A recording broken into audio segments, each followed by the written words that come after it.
20 দিন চলে মই গুচি গ'লোঁ। যেতিয়া যেতিয়া যেতিয়া কুৰুক্ষেত্ৰ যুদ্ধখন হৈছিলে তেতিয়া অৰ্জুনৰ লগত বিষ্ণুৱে কি দেখাইছিলে বিশ্বৰূপ। তেতিয়া অৰ্জুনে প্ৰশ্ন কৰিছিলে কৃষ্ণক আৰু কৃষ্ণই উত্তৰ দিছিলে আৰু গীতাখন লিখি গৈছিলে। এইটোৱে তেওঁ বিষ্ণুৰ বিশ্বৰূপ। তেওঁ 12খন বাহুলৈ মূৰত সকলে পদমৰ ওপৰত থিয় হৈ আছে। এওঁলোক তিনিজন একেলগে আছে, শিৱ নাৰায়ণ আকৌ শিৱ।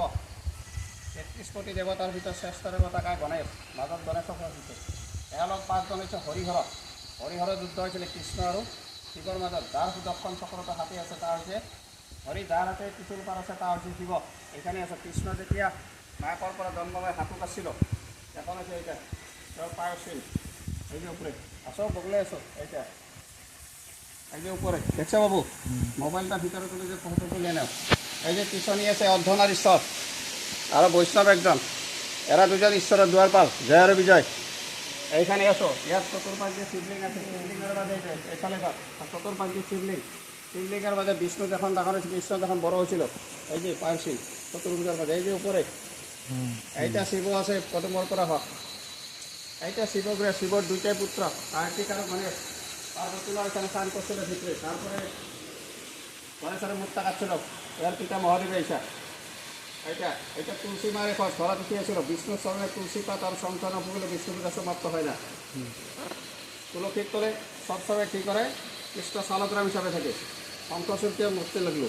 এখানে আসো, আমার মাঘী পূর্ণিমার থেকে এটা হুমকুন্ডত ওই সময় এইটা শঙ্খ, কৃষ্ণর হাতের শঙ্খ।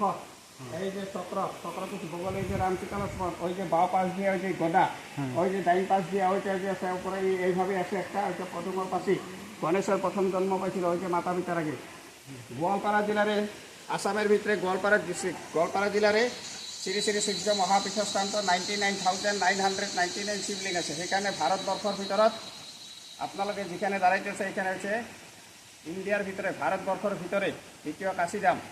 হিন্দু সনাতন ধর্মের মূল প্রথমে বস্তুখিনি এখানে আরম্ভ করছিল, তারপরে 3টা ভাগতে সূর্য পারে ভাগ করছে। এইখানে রাস্তাঘাটে যাবা, ওইখানে রাস্তায় গেলে তুমি বাবা বুদ্ধ স্তূপা, মধ্য দিয়ে একটা রাস্তা গেছে, ওইখানে গেলে তুমি জৈন ধর্ম পাবা। ওই দিনে প্রভুসকলে মাটির তলে নিজে আপনার বেড়াই আছে। ওই দিনের থেকে পূজা পাঠ চলতে এসে মনে যা ধারণা ধরবা, যা মনের কামনা ধরবা, তাই প্রভু ভগবান তাই এটা পূর্ণ আশা পূর্ণ করে দিয়ে। আর লাস্ট আমি একটা বস্তু দেখাবো, ত্রিপুরার থেকে আসে বলছ, ওইটা তুমি ফটো তুলে নিতে দেখতে পারবা। আসো ওইখানে আমি তুলসী এলে তোকে এখানে বসো, বলছে অলপ আমি মন্ত্র ডাকতে দিতে, অল্প ভালো করে মনের আশা ধরবা, সব কইলা যাবো ধরো।